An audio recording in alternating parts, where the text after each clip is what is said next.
Olá, bem-vindos a mais um episódio do podcast Direito Médico e Saúde. No episódio de hoje, nós vamos conversar com o Dr. Victor Horácio. O Dr. Victor é infectopediatra, presidente da Sociedade Paranaense de Pediatria e ele também é vice-diretor técnico de assistência e ensino do Hospital Pequeno Príncipe, que é o maior hospital pediátrico da América Latina. Então é com enorme prazer que nós damos bem-vindas hoje ao Dr. Victor. Muito obrigada por aceitar o nosso convite, doutor. Olá, eu que agradeço o convite de estar aqui. Doutor. Muito obrigado. Muito obrigada. Doutor, para conversar a nossa conversa, conta pra gente um pouco como que você chegou à carreira de médico, a decisão por ser pediatra. Conta pra gente um pouquinho. Sim. A decisão pela medicina, ela já veio principalmente no ensino médio, né? Quando eu comecei a ter um interesse maior pela área biológica, pela química. Então ali eu já percebi que tinha que ser alguma coisa voltada a isso. Também tive influência de pessoas conhecidas, né? O meu pediatra também foi uma pessoa que me fez uma influência grande para a minha decisão, mas eu sempre gostei muito dessa área de relacionamento com as pessoas e na área da saúde. Então, somando o relacionamento com as pessoas e a área da saúde, é que acabou vindo a medicina como uma opção grande na minha escolha. E a pediatria, dentre tantas áreas, como foi? A pediatria ela veio bem mais tarde, porque no início do curso eu comecei a gostar, eu sempre gostei muito dessa parte de bactéria, fungo e vírus. Então eu até achei no momento do curso que eu iria para a área de infectologia, mas existiam duas opções, ou eu faria clínica médica primeiro, ou faria pediatria para depois ir para a área de infectologia.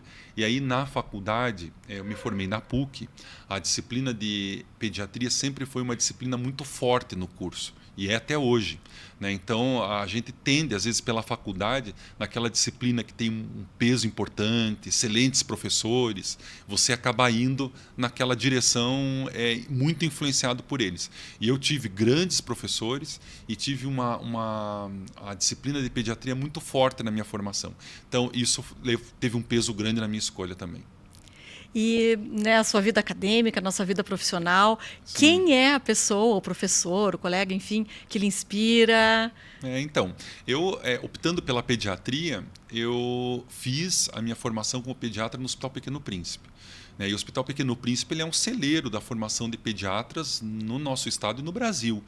Hoje nós temos um programa de residência extremamente disputado, que traz candidatos do Brasil inteiro, e eles chegam aqui, eles se formam e vão para suas cidades disseminar o conhecimento que eles tiveram no Pequeno Príncipe. Eu, quando fiz a minha residência, eu tive várias pessoas que me influenciaram positivamente na minha formação. E um deles, o Dr. Valdecir Vedoato, que era um dos preceptores da residência na época e que, para mim, foi um grande exemplo de atualização, de conhecimento e de relacionamento com os pacientes. Então, isso pesa muito. Você vê aquele médico que tem a habilidade de se comunicar bem com as pessoas, com as mães, nas mais diferentes níveis sociais. Isso é muito importante para o médico, se fazer entender. E também no conhecimento, porque sempre muito atualizado. Então, essa junção me ajudou bastante. E também, como ele era professor no programa de residência médica, isso me influenciou bastante. Então, acho que talvez por isso que hoje eu tramite entre a assistência, o ensino, com uma certa facilidade, exatamente pelas bons exemplos que eu tive durante a minha formação médica. Doutor, fala um pouquinho para a gente do Hospital Pequeno Príncipe. Imagina, o maior hospital pediátrico da América Latina, um orgulho para a gente aqui de Curitiba. Fala um pouquinho do hospital, dos números. Sim. Nós temos e mais uma coisa. Sim. Lembrar que o Hospital Pequeno Príncipe também atende o SUS e atende pessoas do Brasil inteiro. Sim, né, doutor? Exatamente. Olha, o Hospital Pequeno Príncipe... O bonito do hospital também é isso, não é um hospital elitizado. Sim, olha, o Hospital Pequeno Príncipe, ele é um hospital que ele consegue ser hoje o maior e eu vou dizer também, eu vou afirmar com muita convicção que é o maior e o melhor, porque você, para ter o conceito de melhor hospital pediátrico, você também precisa transicionar em 3 pontos importantes dentro da formação médica e da assistência à população. Você precisa formar bons médicos, ter uma boa assistência e trabalhar com pesquisa. Então, quando você junta pesquisa, assistência e ensino numa mesma instituição, você está frente a um hospital que fornece uma melhor formação. E isso o Pequeno Príncipe faz. É um hospital que tem 60% de atendimento SUS e 40% de convênio. É um hospital que hoje ele se mantém muito também por causa da ajuda da população com as suas doações, né, sua renúncia fiscal. Então, tudo isso aí ajuda muito a gente a manter a qualidade que a gente tem lá no hospital hoje. E uma coisa que me motiva muito no hospital é que, independente da sua condição financeira, independente de qualquer coisa, o que a gente precisa fazer para promover a melhor assistência à saúde da criança, a gente dá um jeito e vai atrás. Então, não existe aquilo assim, isso eu não consigo fazer. A gente não conseguia no passado, mas a gente arregaça as mangas e consegue fazer no presente e a gente quer conseguir fazer no futuro. Então, hoje, Curitiba está muito bem servida por ter um hospital com essa característica, com essa filosofia de atendimento e com o tamanho que o Pequeno Príncipe tem, né? Com aproximadamente aí 400 leitos, 80 leitos de terapia intensiva. Então, é um hospital grande, com uma estrutura muito boa, com profissionais muito bem conceituados e que estão sempre em constante estudo para fornecer ao paciente que procura a gente a melhor assistência possível e mantém ainda um eixo de pesquisa que faz com que a gente sempre esteja na vanguarda de novas descobertas, e isso aí é muito importante para a população e para o médico que vem se formar com a gente. Que legal. E a gente falando da assistência, então 60% dos atendimentos são SUS, o restante pacientes particulares e de planos de saúde. Sim. E a gente precisa lembrar que o atendimento é igualitário para todas essas crianças, né? Com certeza, é exatamente o que eu comentei. A gente, independente de qualquer coisa, a criança que nos procura, ela vai ter um atendimento de primeira linha, né? Seja qualquer doença, seja qual venha a ser o seu plano, se é SUS, se é particular, se é convênio, não interessa isso para a gente. O importante é você garantir à criança que vem nos procurar e à família o melhor atendimento possível para o seu bem mais precioso, que é o filho, né? Ou a filha. Que coisa boa, né? Orgulho a gente ter isso esse hospital. É muito bom a gente ter esse hospital do Paraná, né? De Curitiba. Então, isso a gente tem que ter orgulho dele mesmo. E feito por boas pessoas. Não adianta só ser técnico e não ter esse pensamento humanizado, acolhedor. E aí vem uma situação que eu também acho importante pontuar, que é o pilar da humanização. O Pequeno Príncipe foi um dos primeiros hospitais que instituiu a mãe e o pai acompanhar o atendimento da criança no programa Família Participante. Então, a criança ela fica no hospital com o pai e com a mãe. Então, numa época que às vezes a criança internava e ficava 1, 2 meses sem ver a família. Tinha crianças que às vezes, na hora de dar alta, elas não reconheciam a mãe. Né? Então, hoje, a gente tem o programa Família Participante exatamente para isso. A família ela é importante. E a partir do momento que você tem pai e mãe ajudando no atendimento da criança, a gente observa que o tempo de internamento diminui e a criança, consequentemente, melhora mais rápido. Que legal. Doutor, falando em humanização, a gente vê que, com o passar dos anos, a medicina acabou se distanciando um pouco do foco, determinadas especialidades do foco, da relação médico-paciente. Sim. A gente tem muita tecnologia nova, a gente tem os próprios planos de saúde que fazem com que os médicos tenham que atender pacientes num espaço mais curto de tempo, e isso influencia muito na relação médico-paciente. Mas quando a gente fala de pediatria, isso nunca pode ser esquecido, né? Então, assim, quais são os desafios do pediatra hoje em dia? Eu vejo esse tipo de situação com muita preocupação, né, e temerário com relação ao futuro. Porque o que a gente observa hoje? O pediatra, o clínico, de uma maneira geral, ele vive das consultas que ele faz. E a gente sabe que, por uma série de fatores, muitas vezes a consulta é o que é menos valorizado num plano de saúde. Então, a gente vê muitas vezes alunos que terminam a graduação procurando outras especialidades, porque eles veem nessas outras especialidades a possibilidade de ter procedimento, de ter exames e que vão fornecer para ele um ganho maior. Então, isso nos preocupa bastante. É uma situação em que a gente precisa lidar com muito cuidado, porque se você for ter esse raciocínio, no futuro muito próximo, nós vamos ter dificuldade em ter pediatras, em ter clínicos, né, em ter ginecologistas, que são as especialidades alicerces, estão entre as 5 áreas básicas da medicina. Então, a gente tem que ficar muito atento a isso, porque a necessidade maior hoje é exatamente nessas 5 áreas básicas. Né? A gente precisa ter as outras especialidades também, Sim. mas a gente não pode esquecer dessas principais aí, que são o dia a dia dos atendimentos em unidades de pronto atendimento, né, em pronto-socorros, em hospitais. Então a gente precisa muito do clínico, do pediatra, do ginecologista, mas a gente precisa também uma motivação para aquele aluno que está terminando a graduação, ele possa se sentir seguro quando ele opta por uma dessas áreas. E o que mudou de quando o doutor se formou para a turma dos seus alunos que está se formando agora? A medicina, os pacientes, a tecnologia, a valorização ou desvalorização? O cenário ele mudou em vários fatores, né? O primeiro deles, eu acho que é no fato de você ter um imediatismo que a gente não tinha há uns anos atrás. Então, hoje, o que a gente observa? Às vezes, muitos alunos já terminando o curso de medicina casados e com filho. Né? A gente observa muitos alunos terminando o curso de medicina e tendo que pagar o financiamento da faculdade, porque a maioria das universidades que formam, faculdades que formam médico hoje, elas são privadas, elas não são federais nem estaduais. A gente tem aquela necessidade de conseguir hoje para pagar o que foi gasto ontem. Então, você terminar um curso de medicina, fazer uma residência médica de 2, 3 anos, fazer uma subespecialidade de 2 mais 3 é praticamente outra faculdade. Então, isso acaba fazendo com que seja um dos fatores que interfiram muito na formação médica, né? O imediatismo para conseguir as coisas.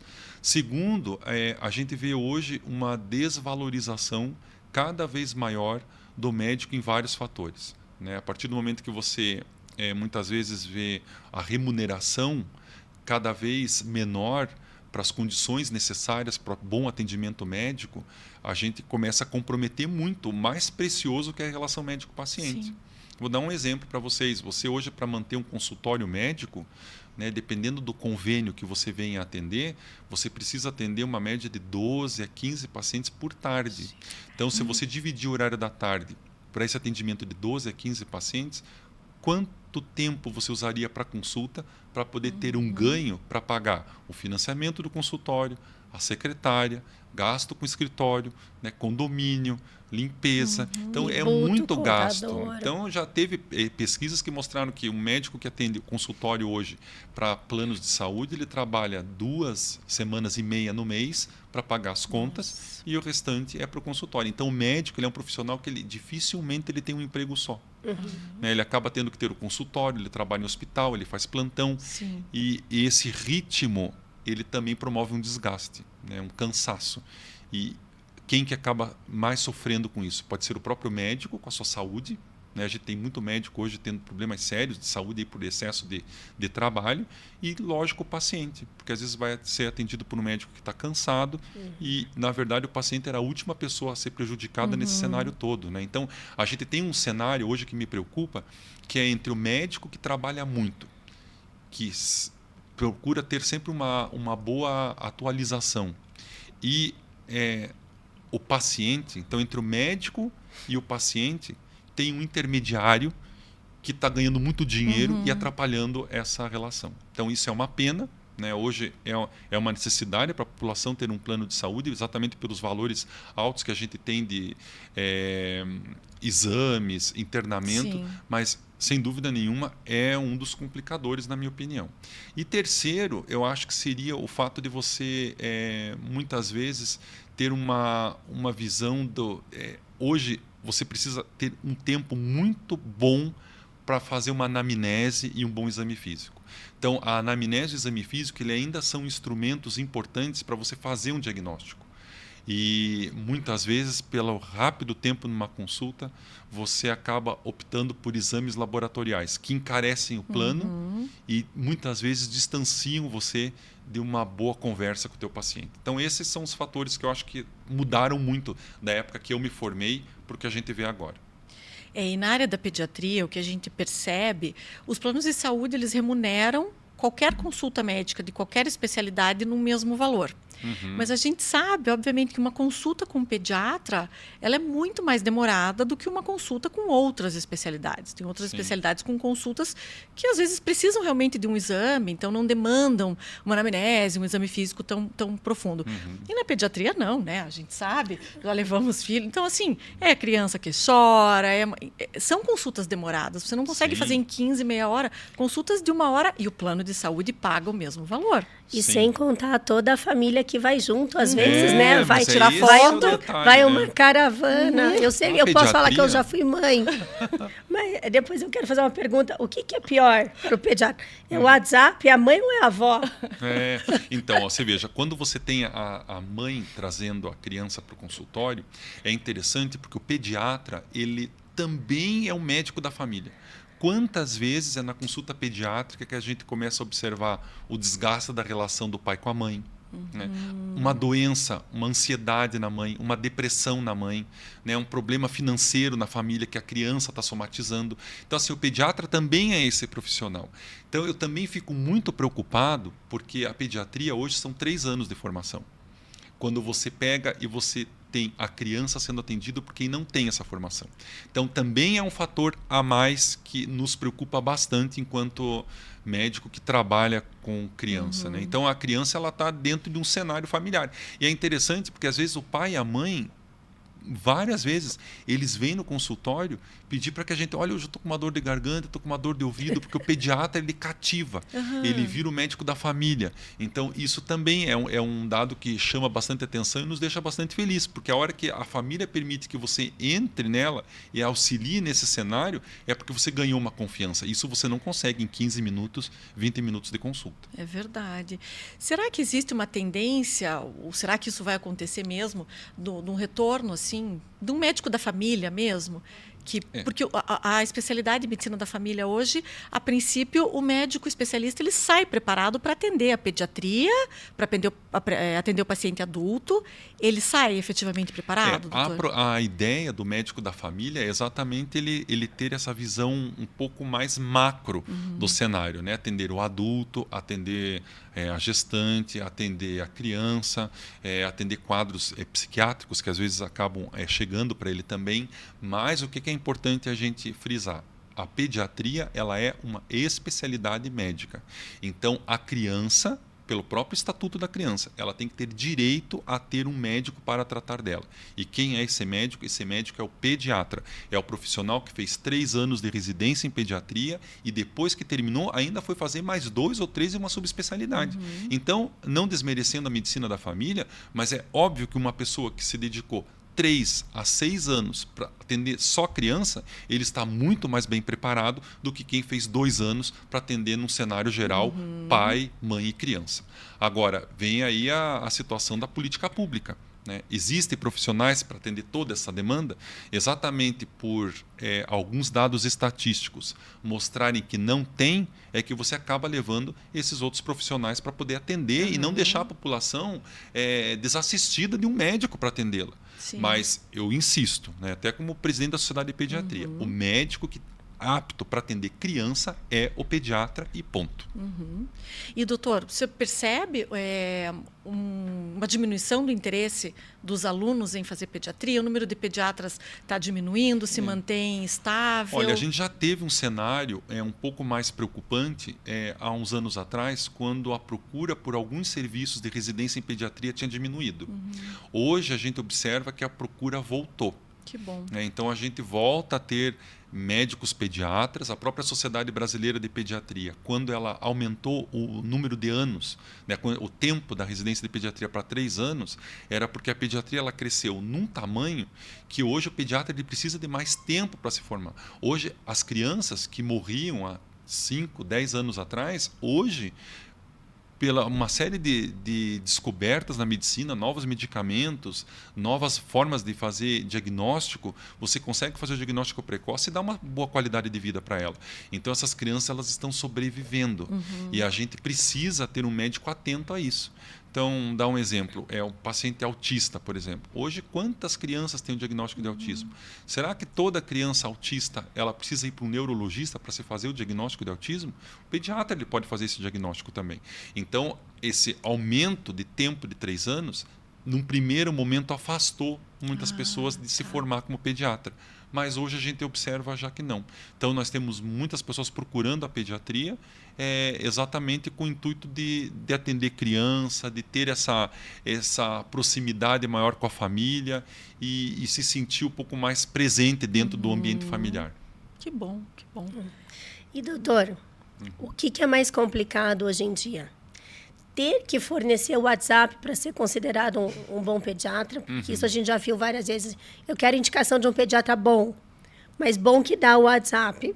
Né? Então, isso é divergência de pai e mãe na condução do tratamento, ou pais e mães, ou responsáveis, não vamos só, né? Muitas famílias são compostas de outra forma, ou outros responsáveis pelas crianças. Mas divergência entre eles, briga de guarda judicial, por exemplo. O pai chega, a mãe chega. Doutor, você pode escrever aqui que a minha advogada pediu... Advogada sempre tranqueia, né? Que minha advogada pediu para levar para o juiz que cada vez que o Zezinho vai para a casa do pai, ele volta doente? Ah, doutor, mas você sabe que é verdade. Não, o senhor não sabe. Então, acho que isso também é recorrente. Ou as notícias inverídicas relacionadas à saúde. Né? As notícias que rodam em redes sociais, grupos de WhatsApp. E também a vulnerabilidade. Vocês estão expostos. Um paciente não gosta de uma conduta que vocês tiveram, ou o contrário. Ou o médico atrasa, o paciente reclama. Essa exposição nas redes sociais, em grupos de WhatsApp. O que é pior? São coisas pesadas que vocês têm que saber lidar. E se o pessoal mais novo que se forma está preparado para esse mundo hostil? Sim.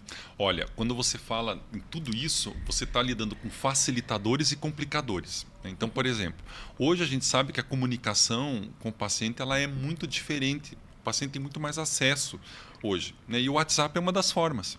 Então, o que a gente tem que ver? O WhatsApp ele é uma ferramenta muitas vezes importante para o pai, para tirar uma dúvida, né? Uma orientação, mas jamais para uma consulta. Então, isso é um dado importante. E, às vezes, a gente tem situações onde o paciente ele não traz o paciente ou a criança para consultar muito tempo e a gente vê que o WhatsApp está sempre presente. Então, assim, para uma dúvida pontual ou outra, funciona e eu acho até bom para o pai, porque ele se sente mais seguro. Estou indo viajar, acontece alguma coisa... Quem é o pediatra da criança? Eu acho que aí é um dado importante também. A gente tem aquele que usa o WhatsApp para consultas, que não é o ideal, mas a gente tem aquele paciente que precisa do WhatsApp porque tem o pediatra referência. Sim. E isso é muito importante, porque hoje a gente vê que com a necessidade de trabalho do dia a dia do pai e da mãe, muitas vezes eles pegam a criança na creche, na escolinha, 6 horas da tarde. E aí você vai procurar um pediatra que atenda depois das 18 horas. Muitas vezes ele não encontra. Então, quem é o pediatra da criança? O médico do pronto-socorro. Então, a cultura do pronto-socorro ela tem que ser desfeita. Então, a partir do momento que o pronto-socorro é para emergência. Agora, tenha um pediatra para chamar de seu. É aquele que conhece a criança, que vai ter o uso racional do antimicrobiano com muito mais rigor, que vai saber interpretar os sintomas da criança com muito mais conhecimento. Então, o WhatsApp ele é uma ferramenta que pode ajudar a manter o vínculo com esse pai, mas jamais deve ser um meio de consulta médica. E como é que faz para dar esse limite, doutor? Vai muito do médico daí. Então, o médico que precisa pôr o limite nas coisas. Né? Então, muitas vezes pode ser visto como antipatia aquele que coloca assim, olha, esse é um sintoma em que eu preciso trazer para consulta. Então, a gente precisa saber isso. E o pai tem que saber o que é um limite de orientação e o que é uma consulta médica. Então, eu acho que isso a gente consegue. Com as consultas periódicas, você dá esse treinamento para os pais, que às vezes não é fácil mesmo. Né? Segunda situação é quando você tem uma necessidade de intermediar melhor conflitos. Então, a gente sabe que os conflitos eles existem, né? E que você precisa tentar, na medida do possível, intermediar. Então, na situação onde pai e mãe às vezes estão se separando, né, a posição do pediatra é em favor da criança. Então, jamais você tomar uma postura pró-mãe, pró-pai. Você tem que ver o que é melhor para a saúde da criança. E hoje, a gente sabe que pós-pandemia, uma necessidade cada vez maior do médico pediatra em consulta para se fazer o diagnóstico de uma série de doenças é exatamente ficar atento à saúde mental da criança. Quantos casos de suicídio, quantos casos de depressão nós estamos vendo em criança pós-2021? Pós-2022. Aumentou muito. Para você ter uma ideia, uma estatística que eu trago lá do hospital é que no período de 6 meses, a gente teve a quantidade de tentativas de suicídio equivalente a 1 ano. Então, assim, aumentou muito. Então, você ficar atento à saúde mental da criança é extremamente importante. Então, a consulta com o pediatra, ela também não é para sintomas. Ela também é para prevenção. E levar a criança para você conversar, para o médico ver qual é o comportamento dele, como está o comportamento dele na escola, no sono, nos hábitos dele. Isso é extremamente importante. Porque também aí vem uma situação que preocupa, que é muitas vezes o pai e mãe trabalham o dia todo, a criança chega da escola, o pai com a mãe estão cansados, deixam ela com o vídeo, o tablet. E isso a gente sabe que é a pior coisa que pode existir. Porque tira o diálogo da família, né? Tira, muitas vezes, a necessidade que aquela criança tem de verbalizar as coisas e raciocinar o que ela recebe. O vídeo ele tem informações muito rápidas. Então, a criança, muitas vezes, ela acaba processando aquilo numa velocidade que o cérebro dela nem está preparado para isso. E aí acaba sendo uma das causas frequentes de transtorno de déficit de atenção. Então, hoje, criança que fica muito tempo no vídeo, a gente sabe que mais cedo ou mais tarde vai ter problemas assim. Então, são uma série de situações do dia a dia que fazem com que você tenha que ficar com uma atenção muito maior do que aquela que é só simplesmente está com dor, remédio para dor. Está com tosse, remédio para tosse. Está com dor de barriga, remédio para dor de barriga. Pediatria é muito mais do que isso. É comportamento também. E o comportamento, aí vem numa outra situação que você comentou, que é a facilidade que o paciente tem hoje a ter informações. Corretas ou não. Né? Corretas ou não. Então, você chega na internet hoje, você digita lá dor de barriga, vai aparecer um monte de coisa.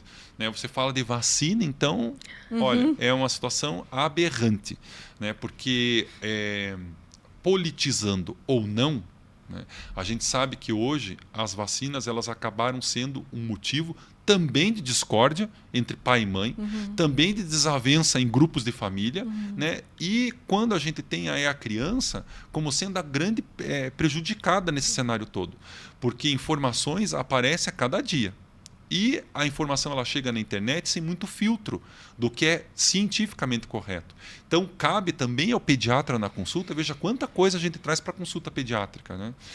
Tirar as dúvidas desses pais, porque não é possível que numa situação pandêmica como a gente teve recentemente, a gente ainda está tendo vírus circulante, a gente tem a cobertura vacinal para as crianças tão baixas.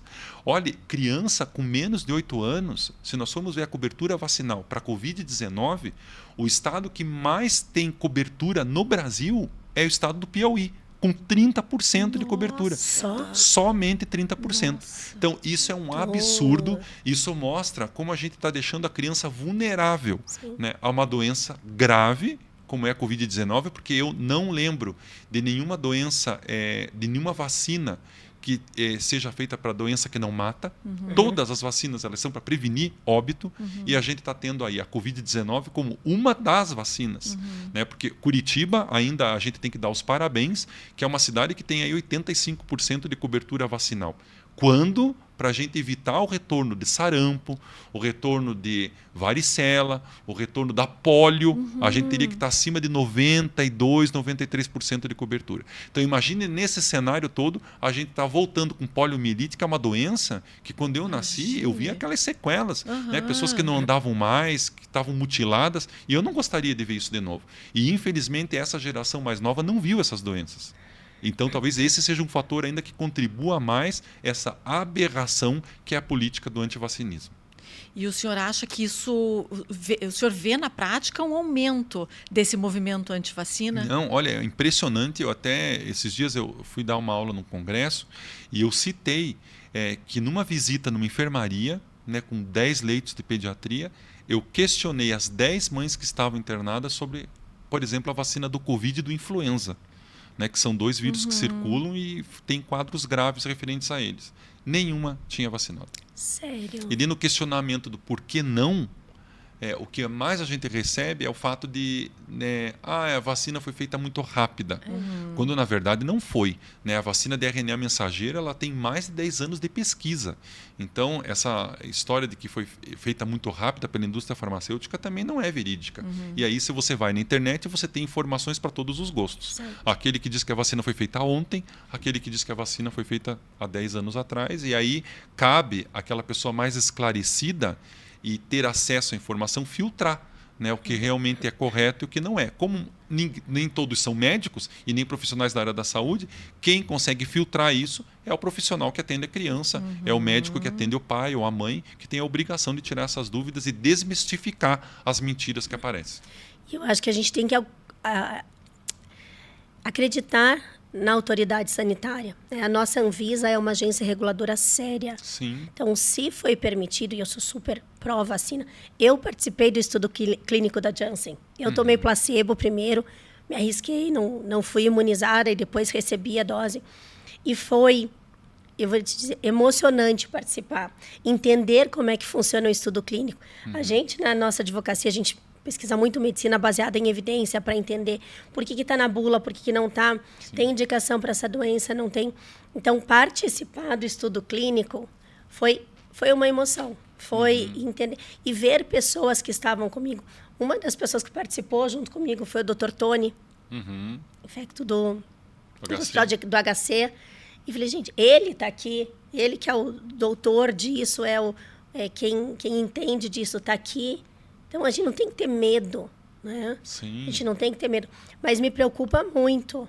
E é uma coisa que a gente fala, a gente na entrevista de vacina na Sociedade de Pediatria, há quanto tempo a gente está falando que a taxa de vacinação permanece muito baixa. Como mudar isso? Campanhas em escolas, em regra, né? A vacinação é obrigatória. Quem decide o que é melhor para as crianças... né? Deveriam ser os pais, mas os pais têm o dever de cuidar, a criança tem o direito de receber.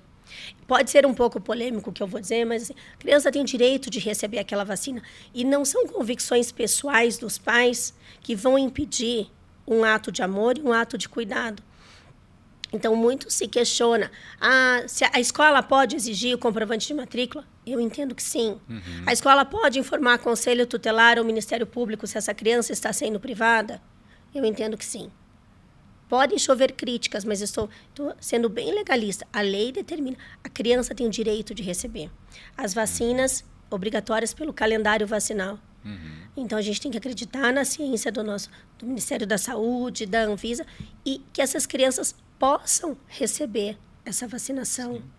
Olha, a gente sempre acreditou na ciência, na história das grandes pandemias, né? Eu não lembro de uma pandemia, de uma doença grave que aconteceu, ter tanta rejeição com relação à vacina, com relação ao que a gente vê com a Covid-19. Isso é uma pena, e é uma pena maior porque hoje, né, hoje é dia 14 de novembro de 2023, a gente tem os casos de Covid voltando.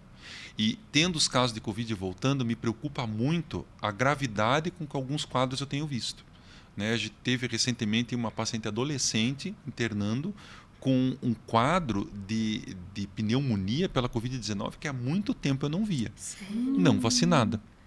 Então, a gente precisa ficar atento. E, olha, especificamente na minha especialidade como infectologista pediátrico, eu fico muito preocupado e triste quando eu vejo que crianças vão a óbito no hospital e na hora que a criança faleceu, você está dando um abraço no pai, porque eu também acho que o médico é aquele que está do lado da família nessas horas também, é importante o médico estar junto, o pai descobrir e sentir aquela culpa de que se ele tivesse vacinado, a criança estava viva. Não tem coisa pior para um pai do que sentir isso. E a gente vê isso acontecer. Então, a gente precisa fazer o quê? A gente precisa que o médico pediatra, o médico de uma maneira geral, ele fale da importância da vacina e que ele desmistifique uma série de efeitos adversos relacionados à vacina, que todas têm, numa proporção maior ou menor, mas que em momento algum inviabilizam a realização delas. É muito mais benefício Sim. você fazer do que malefício que a vacina possa vir trazer por causa de um efeito colateral que ela possa ter, que é dor, uma febre. Né? Especificamente da Covid-19, você falava muito da miocardite, que os casos são ínfimos pela vacina. São muito maiores pela doença. Então, quem é contra a vacina se apega num dado que não é real para justificar uma coisa que é injustificável, que é não vacinar seu filho. Doutor, e falando então do direito, né, das crianças e adolescentes, no hospital se verificam muitos casos de negligência, crianças que chegam lá, às vezes abusadas, enfim. Como que o pediatra está preparado para chamar conselho tutelar, o hospital? Como funciona isso dentro do hospital, Olha, o doutor? pediatra, a partir do momento que ele conhece bem a criança, ele consegue avaliar esse tipo de situação. Então, a gente recebe bastante ali no hospital. Né? O Pequeno Príncipe, especificamente, que é o hospital onde eu trabalho, ele é há muitos anos já um hospital de rede de proteção da infância. Então, crianças que têm suspeita de maus tratos, crianças que são vítimas de abuso sexual, elas acabam indo para nós e nós temos todo um protocolo de acompanhamento dessas crianças. São situações graves. Vou dar um exemplo de criança que vai para a escola e não quer voltar para casa. Né? Criança que tem choro, que muitas vezes é inexplicável. Né? Criança que às vezes verbaliza em casa que o pai abusa e a mãe não acredita. Então tem uma série de situações que a gente precisa ficar muito atento para proteger a criança e retirar ela desse ambiente. Então a gente tem sim situações onde as crianças internam, por essas situações, onde as crianças internam e muitas vezes não voltam para casa, porque os pais acabam perdendo a guarda, onde muitas vezes você tem que fazer medicações para a criança para evitar que ela acabe se contaminando por alguma IST, uma infecção sexualmente transmissível. Então, assim, a gente tem esse protocolo de acompanhamento no hospital. Então, crianças com menos de 12 anos, em que ocorreu alguma coisa dessas que eu citei, num período de menos de 72 horas, o Hospital Pequeno Príncipe é a referência. Né? Passou de 72 horas, passou de 12 anos, ou é o Instituto Médico Legal, acima de 72 horas, ou abaixo de 72 horas, acima de 12 anos, você precisa ir para o hospital evangélico ou para o hospital de clínicas. E aqui eu quero fazer uma observação também. A gente também precisa ficar muito atento na saúde do adolescente, que muitas vezes é a criança ainda, numa fase de transição, onde ninguém quer pôr a mão. Pois né? Você chega nos 12 anos, vai criança. Dos 12 aos 18 eu vou no médico de adulto e ele não quer atender. Eu vou no hospital pediátrico, também está muito grande. Então a gente precisa também prestar muita atenção na saúde do adolescente. Ele não pode ser uma fase da vida negligenciada. Então, até pensando nisso, a gente está reativando uma pós-graduação em adolescência, em medicina do adolescente, para que o profissional ele se sinta mais preparado para atender essa faixa etária, que também tem seus calendários de vacina, que também tem suas ansiedades, sua saúde mental precisando muito de apoio, que também precisa ter uma alimentação adequada. Então, o adolescente ele também precisa do acompanhamento do pediatra, que é o médico da criança e do adolescente. Pois é, eu ia lhe perguntar, o pediatra, teoricamente, ele atende até os 18 anos? Existe uma faixa, 14? Olha, o pediatra ele é aquele profissional que atende a criança e o adolescente. Tá. A adolescência, se a gente for ver sob o ponto de vista psicológico, ele é muito mais a cabeça, muitas vezes, do paciente do que por idade propriamente dito. Especificamente seria até os 18 anos. Mas quantas vezes a gente tem no consultório aquele paciente de 23 que fala assim, você é o meu médico, eu vou voltar aqui. E a gente atende. Né? Então, assim, mas por uma questão de logística, de planos de saúde, de rede pública, tem essa divisão por faixa etária.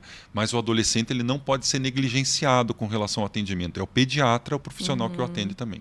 É verdade. E nós que somos mães, né, de adolescentes, sim, chega numa idade que a gente fica insegura. Você não sabe se leva no pediatra, né, se leva É o pediatra. O problema é que o adolescente chega no consultório pediátrico, tem lá o Mickey, tem as bonecas, não quer ir, não é aquele médico mais, mas é o pediatra, o médico capacitado para atendê-lo também. É o médico de confiança, é o médico que te conhece, né? A gente tem que restabelecer esse vínculo, ter o profissional para chamar de seu. Mas uma coisa, quando o senhor fala que os pais trabalham das 8 às 18, e aí acabam não tendo oportunidade de levar no seu pediatra sempre. E a gente tem uma questão também na lei trabalhista, que os pais não têm direito, várias vezes ao ano, de sair do trabalho e ter um abono da falta. Né? Tem direito a são 2 faltas por ano, até 6 anos de idade. Então, isso é muito pouco, se você pensa numa pequena criança. Aí, eu acho que muitas vezes isso acontece, não pode levar, vai no médico do postinho, vai no pronto atendimento. Mas outra coisa, que na pediatria, acho que dependendo da idade até é viável, são as consultas telepresenciais. Né? Acho que isso pode ser um facilitador. Como que é isso na pediatria? Tem sido bastante um facilitador. Né? A gente precisa treinar mais o médico para ele se sentir mais seguro também nesse tipo de abordagem, mas sem dúvida nenhuma, recentemente a gente observou que a quantidade de encaminhamentos para a gente no hospital com a teleconsulta reduziu em 50%. Então, mostrando que ela é uma ferramenta importante. A telemedicina, a telepropedêutica, elas são hoje situações onde as universidades precisam preparar os alunos para isso, os programas de residência também, para que a gente possa lidar com esse tipo de situação. Ó, se você for pegar Curitiba, que é uma cidade que a gente tem as 4 estações do ano num dia só, a média de infecção de via aérea superior, né, gripe, resfriado numa criança, é uma média de 8. Então, se o paciente tiver que ir 8 vezes no médico, só por essa lei ele já não consegue ir. Isso que são crianças pequenas, né? Que têm isenção. E eu fico preocupado. Teve uma situação uma vez que a gente estava com 3 horas de espera na emergência do hospital, e aí eu saí de casa e fui ajudar a atender. Quando eu cheguei no hospital às 11 da noite, a primeira paciente que eu atendi tinha chegado ali umas 7. Nossa. Então, você veja, 7 horas da noite. Quando eu chamei para atender, perguntei o que tinha acontecido, o que a mãe falou? Doutor, eu vim aqui para pesar e medir. Ela foi para pesar e medir uma criança de 7 meses. Aí eu falei, olha mãe, mas pesar e medir num pronto-socorro, criança com varicela, com meningite, né, com choque séptico, um monte de doença infecto-contagiosa aqui, a senhora traz para pesar e medir? E o que a mãe me diz? Doutor, eu trabalho numa empresa que se eu for ficar pedindo para o meu chefe para sair com frequência, para levar meu filho para pesar e medir, o que vai ser do meu emprego? Nossa. O que eu vou falar para uma mãe dessa? Então, é uma situação que a gente vivencia. Ano retrasado, eu tive a oportunidade de fazer uma pós-graduação na PUC, patrocinada por um plano de saúde, e foi interessante porque a gente observou que existem alguns períodos do dia onde a procura é maior nos pronto-socorro. Criança só fica vomitando e com febre depois das 6 da tarde? Não. É a hora que pai e mãe conseguem pegar a criança e dar uma atenção para o filho. Sim. E aí a gente observou em alguns trabalhos em outros locais do mundo que existe um planejamento de planos de saúde para tentar melhorar o ganho do médico, para aquele médico que abra o seu consultório e disponibiliza horários fora do habitual. Comercial. Então, assim, aqueles médicos que atendem, por exemplo, das 6 às 9 da noite, eles têm uma remuneração diferenciada daquele que atende das 2 às 6 da tarde. Então, são coisas que a gente tem visto para tentar desafogar os pronto-socorros de pediatria, porque, sendo sincero com vocês, 80% do que vai, e sendo bonzinho, porque podia ser mais, não precisaria de pronto-socorro. Né? É a você pulseirinha consegue verde. resolver no consultório médico, com muito mais comprometimento, às vezes, com a criança. Não que o médico do pronto-socorro não tem, ele tem, mas é aquele volume. Claro. É aquela fila de 100, 80 para atender, e assim, sem a possibilidade de ver depois, de acompanhar depois, o que a gente consegue fazer no consultório. E fora o risco que essa criança está exposta. Sim, como, por exemplo, Claro. o excesso de antibiótico, que muitas vezes é um fator agravante para a saúde da criança. Então, veja como a gente precisa da política pública para os pais também, para os ambientes de trabalho.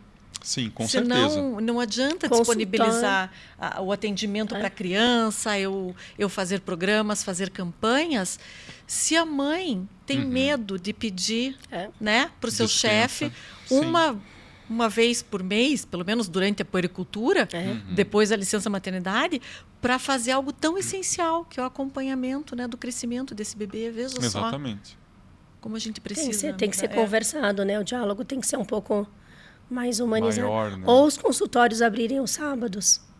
Já tem alguns pediatras fazendo isso. Mas daí o pediatra também começa a ter um problema dentro da sua própria casa. Acaba negligenciando a sua família, seus filhos. Sim. Então, é todo um ciclo. É uma bola de neve. como mãe, meu filho tá ranhento, tá com dor de garganta, como estava na semana passada. Ele não tem mais pediatra, enfim, a gente tem muito. Ligo para alguém, mas se eu fosse marcar no pediatra da rede credenciada, tem para aqui 3 meses. Muito Eu ruim. vou no pronto atendimento. Então, Exato. assim, eu quero que ele seja atendido. E não vou ligar em todos, né? Aí é quase que um pensamento egoísta. Eu quero resolver o meu problema. Eu quero que meu filho lindo não fique doente. Ele tinha ENEM para fazer. Então, vai no pronto. E assim, ele foi no pronto atendimento do Pequeno Príncipe. Foi muito bem atendido. Que bom. Então, a gente tem essas situações que realmente a gente tem que repensar. Né? São uma gente série tem de que repensar. fatores que interferem na saúde da criança. A disponibilidade do pediatra é uma delas. Né? A maneira como o pediatra é remunerado em horários, por exemplo, fora do horário comercial, por exemplo, um fim de semana, à noite, eu acho que ela deveria ser diferente também. Mas eu relembro o que eu falei anteriormente, né? Entre o paciente que paga caro um plano de saúde e o médico que está sendo mal remunerado, tem alguma coisa no meio aí que está atrapalhando essa relação. Outra coisa, a gente teve uma experiência, o médico que atende plano de saúde, pelas regras do plano, ele não pode atender particular, um paciente que tenha plano. Sim.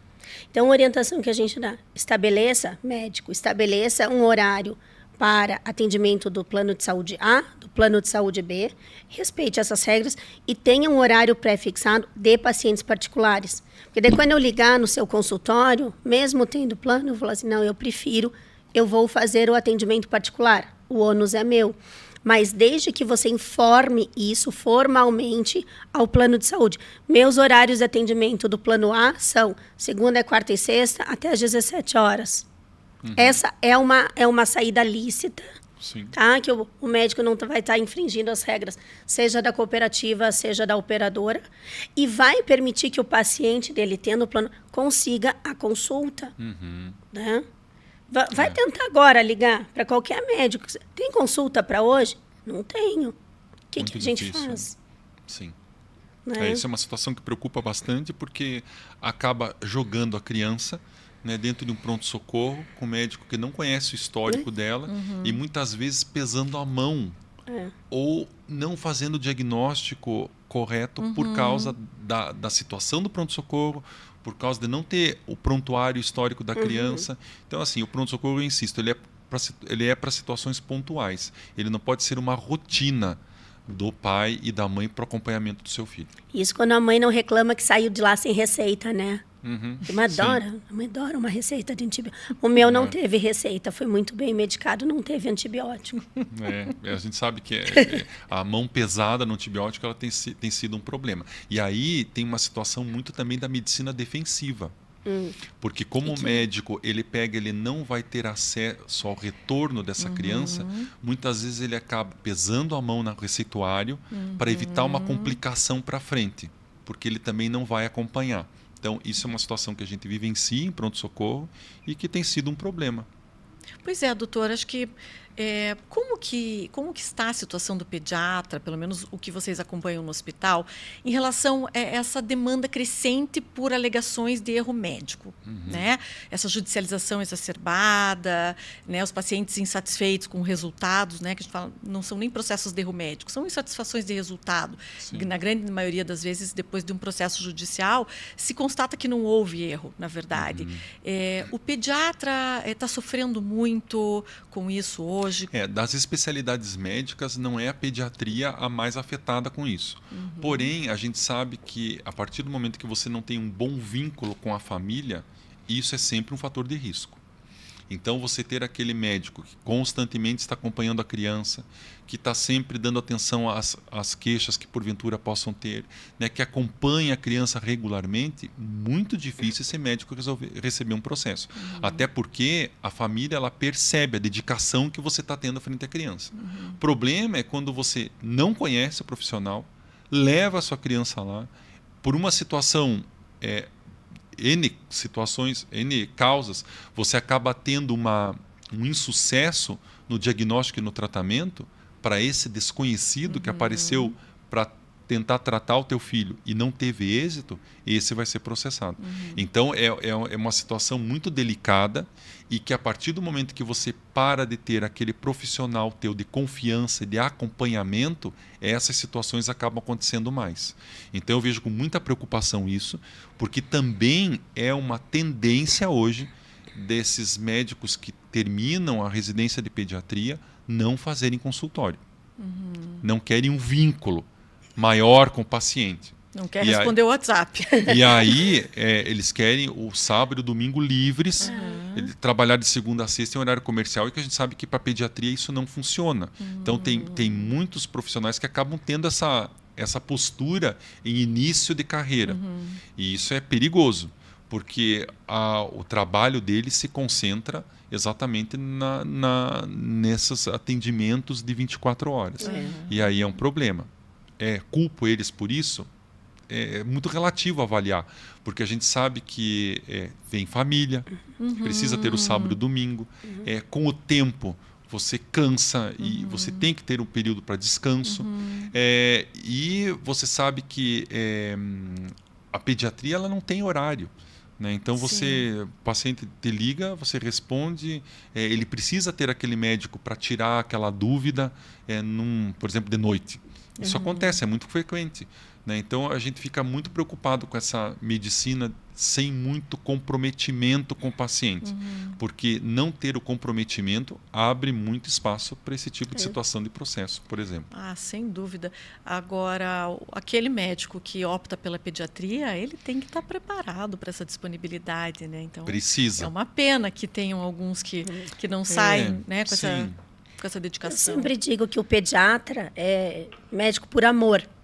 Com o doutor Dias. Tem outras tantas especialidades onde se tem um ganho financeiro muito maior, que você tem um contato menor do paciente, você tem uma vida, às vezes, mais tranquila. Mas pediatra é médico por amor. E a gente é muito fã. A gente, é muito gostoso atender a sociedade de pediatria. A gente tem orgulho de vocês e da dedicação e do cuidado, da atenção que vocês têm. Mas eu também entendo, hoje, a gente com filho adolescente, a filha da Mel fazendo medicina, é um pouco assustador para eles que qualquer mini conduta, vem processo, vem isso, não preenchi o prontuário direito, cartinha do CRM. Então, assim, eles, os profissionais estão acuados. Acho que uma coisa importante, independente da sua especialidade, área de atuação, tenha um seguro de responsabilidade civil. Muitos médicos falam para a gente, mas se eu tiver seguro, significa que eu tenho culpa de alguma coisa, ou o paciente vai descobrir e pode me processar. Não. O seguro é uma coisa que vai te resguardar. Seres humanos são falíveis. O paciente insatisfeito, ele tem direito de processar? Tem, infelizmente. Ele vai pedir justiça gratuita, vai pegar um advogado, sei lá com que qualificação. Vou pensar, eu vou processar o médico, eu vou processar o hospital. Se ganhar, ganhou. Se não ganhar, não ganhou. São umas advocacias temerárias. E para o médico receber uma intimação de um processo é muito pesado. E como a Melissa falou, no final das contas, não fica comprovada a existência de erro, de culpa, de negligência, de imprudência, de imperícia. Existe uma insatisfação do paciente, um resultado adverso previsto na literatura. Então, o médico ele tem que ter uma documentação adequada. Vai fazer um procedimento, termo de consentimento, prontuário bem preenchido, comunicação assertiva, sabe? Foi explicado para o pai o risco desse procedimento, foram dadas 2 ou 3 opções, foi discutido o caso. Não tenham preguiça, não tenham pressa de escrever no prontuário. O paciente pode processar? Pode. Às vezes é tão comum um caso de pronto atendimento que não tem assim. Fui uma vez, estava com febre. Voltei lá, continuava com febre. Fui a 3ª vez. Na 4ª, era meningite. Ok. Então vamos rastrear. Foi em 4, 5 hospitais. Na prática, o processo vai ser contra todo mundo. Mas aí, nessa cadeia de atendimento, onde é que houve o erro? Ou não houve? Isso podia ser diagnosticado, não podia. Então, é muito mais complexo. Eu vejo hoje os médicos se formando acuados com isso. O risco de... eu não vou fazer residência, eu preciso pagar o meu FIES, vou fazer plantão. Estão preparados para essa porrada que é, Sim. Então... É muito difícil bem tudo complicado isso. e a gente vê hoje uma situação que, lógico, envolve uma outra discussão, daria outro podcast aqui, Vamos que é a gravar. formação médica hoje no Brasil. Né? A gente vê com muito receio e muita preocupação a abertura desenfreada de cursos de medicina em faculdades que mal tem hospital de ensino ainda determinado. Exatamente. Então é muito preocupante. E aqui eu quero fazer uma pontuação e deixar muito claro que esse tipo de política ele pesa a mão para as particulares que estão abrindo e para as públicas também. A gente tem algumas situações de instituições públicas que não têm hospital de ensino e estão lá abrindo, e como é que vai ser a formação desse médico? Então, bem preocupante. Aí vem muitas vezes a insegurança do médico e o que a gente está colocando no mercado, né, para esse médico que não quer fazer uma residência, como que ele está se saindo como médico generalista de uma faculdade. Né? Eu vi uma situação na França de um médico que se formou e cometeu um erro médico. Quem foi processado foi o médico, o local que ele trabalhava e a instituição que ele se formou. Sério? Então, eu achei interessante esse tipo de abordagem, porque preocupa muito. Né? Então, a gente precisa ficar muito atento com a formação do médico, porque quem está por trás do conhecimento dele é também quem o formou. Então, a gente precisa ficar atento a isso. E se o Estado autorizou a existência e abertura desse curso de medicina, também é responsável. É responsável, e você não pode nem culpar o estudante, porque parte-se da premissa que se é um curso autorizado, então é um curso com credibilidade, então vou cursar essa faculdade. Então existe até, talvez você está enganando esses estudantes, né? Muitas vezes um sonho de fazer uma faculdade e saem de lá despreparados. E medicina também tem aquele brilho nos olhos, né? Você passou no vestibular de medicina, não passou em nenhum outro, naquele que você passou, a tendência da pessoa ir fazer. Claro. Então temos que tomar cuidado, porque eu não conheço ninguém que fez o curso de medicina numa instituição ruim e resolveu fazer de novo porque tinha sido mal formado. Então, a gente precisa ter uma boa formação. Eu chamo isso de estelionato acadêmico. Eu estava numa discussão semana passada com uma médica, a doutora Ludmila Rajar, tá? Cardiologista, professora da USP, e a fala dela era: como nós vamos receber esses médicos, o atendimento que esses pacientes vão ter. Ela falou assim: nós na USP a gente filtra os melhores do Brasil inteiro. E aí, quase falei, lá no Paraná a gente também é muito maravilhoso, enfim. Nós temos HC, nós temos Erastim, nós temos PP. Mas ela falou assim: o que vão ser desses médicos? E para mim isso é um estelionato acadêmico, porque se você oferece aquilo né, a um custo de 14, 15 mil mês por 6 anos, uma pessoa se compromete com financiamento e chega ao final, né, vocês não têm uma prova que permite, como é a prova da OAB, mas essa pessoa vai trabalhar onde? Em que condições? O paciente, o cidadão que vai estar numa UBS ou que vai estar num consultório particular, que atendimento ele vai ter? Quem é responsável por isso? É um interesse muito maior que permite a abertura desses cursos? Uma coisa é o advogado, a gente tem curso de Unesquina, de um monte, mas o bem jurídico que a gente lida é patrimônio, são outras coisas. Vocês lidam com vida. Eu fico muito preocupado. Assustador. Quando você começa a observar o que está abrindo de cursos para formação médica. Veja, na Argentina já tem instituição que faz o curso de medicina ser híbrido. Né? Então tem uma parte presencial, uma parte EAD. Recentemente a gente está vendo aí um movimento na odontologia contra a abertura de cursos EAD de odontologia. Então, assim, a gente precisa ficar muito atento a isso. Eu acho que não é uma questão de você ser corporativista. É uma questão de você querer formar médico, sim, mas desde que tenha qualidade. Então, abrir o curso, quem que está fiscalizando essas instituições? Quem que vai dizer, olha, vocês estão tirando nota baixa nas avaliações, vocês vão fechar.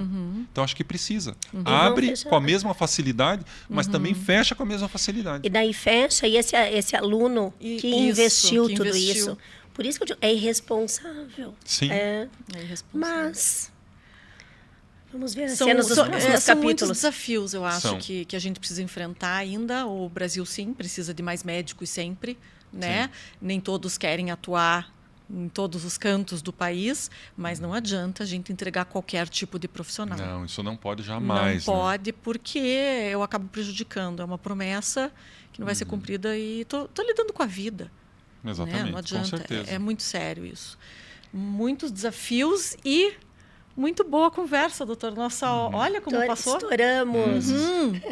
Muito bom, doutor Victor. Eu nem Obrigada. reparei que era o tempo mesmo, A realmente gente passou. estourou super o tempo, mas a Super. conversa estava muito boa. Doutor Victor, muito obrigada por aceitar nosso convite. Parabéns pelo seu trabalho, pela sua dedicação, pelo amor com as crianças. Parabéns. Eu quero agradecer aqui, dizer que vocês são nossas parceiras na Sociedade Paranaense de Pediatria e a gente fica muito orgulhoso de também ter essa parceria a ponto de também ter esse espaço aqui para vir conversar com vocês. Então, muito obrigado e espero que as pessoas que nos assistam, né, e nos ouçam tenham um bom proveito com relação às informações que, porventura, a gente possa ter passado. Terão, e Obrigada, vamos fazer doutor. mais. E foi inspirador, assim. Feliz que o mundo tenha mais Dr. Victors por aí. Mais pediatras como são os nossos da Sociedade de Pediatria. Muito Obrigada, obrigado. doutor. Obrigado. Obrigada você que assistiu esse nosso novo episódio. Até a próxima.